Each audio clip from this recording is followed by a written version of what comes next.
Hey there, everybody. It's Lily Rose, the admin here at Encouragement Corner, and we are beginning today the book of Lamentations. This first half of the first chapter of Lamentations is describing the destruction of Jerusalem from the point of view of someone directly observing it.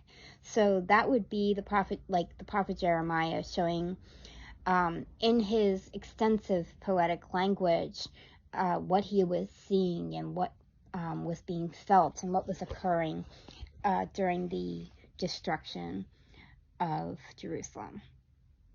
How deserted lies the city, once so full of people. How like a widow is she, who once was great among the nations. She who was queen among the provinces, has now become a slave. Bitterly she weeps at night, tears are on her cheeks. Among all her lovers there is no one to comfort her. All her friends have betrayed her, they have become her enemies. After affliction and harsh labor, Judah was gone into exile. She dwells among the nations. She finds no resting place. All who pursue her have overtaken her in the midst of her distress. The roads to Zion mourn, for no one comes to her appointed festivals. All her gateways are desolate. Her priests groan, her young women grieve, and she is in bitter anguish. Her foes have become her masters. Her enemies are at ease. The Lord has brought her grief because of her many sins. Her children have gone into exile, captive before the foe. All the splendor has departed from daughter Zion. Her princes are like deer that find no pasture. In weakness they have fled before the pursuer. In the days of her affliction and wandering, Jerusalem remembers all the treasures that were hers in days of old. When her people fell into enemy hands, there was no one to help her. Her enemies looked at her and laughed at her destruction. Jerusalem has sinned greatly, and so has become unclean. All who honored her despise her, for they have all seen her naked. She herself groans and turns away.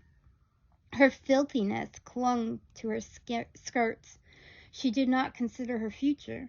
Her fall was astounding. There was none to comfort her. Look, Lord, on my affliction, for the enemy has triumphed. The enemy laid hands on all her treasures. She saw pagan nations enter her sanctuary, those you had forbidden to enter your assembly. All her people groan as they search for bread. They barter their treasures for food to keep themselves alive. Look, Lord, and consider, for I am despised.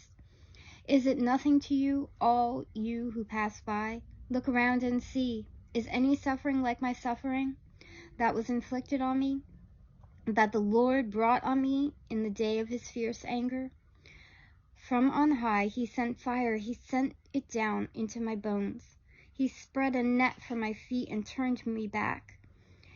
He made me desolate, faint all the day long. My sins have been bound into a yoke by his hands. They were woven together. They have been hung on my neck, and the Lord has sapped my strength. He has given me into the hands of those I cannot withstand. The Lord has rejected all the warriors in my midst.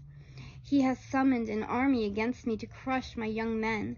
In his winepress, the Lord has trampled virgin daughter, Judah. So we're talking about Judah and Jerusalem here. We're not talking about a specific human being, just so that we're kind of clear. This is why I weep, and my eyes overflow with tears. No one is near to comfort me, no one to restore my spirit. My children are destitute because the enemy has prevailed. Zion stretches out her hands, but there is no one to comfort her. The Lord has decreed for Jacob that his neighbor become his foe. Jerusalem has become an unclean thing among them. The Lord is righteous, yet I rebelled against his command. Listen, all you peoples, look on my suffering. My young men and young women have gone into exile. I called to my allies, but they betray me. My priests and my elders perish in the city, while they search for food to keep themselves alive. See, Lord, how distressed I am. I am in torment within, and in my heart I am disturbed, for I have been most rebellious. Outside the sword bereaves, inside there is only death. People have heard my groaning, but there is no one to comfort me. All my enemies have heard of my distress. They rejoice at what you have done. May you bring the day you have announced, so they may become like me. Let all their wickedness come before you. Deal with them as you have dealt with me because of all my sins. My groans are many, and my heart is faint.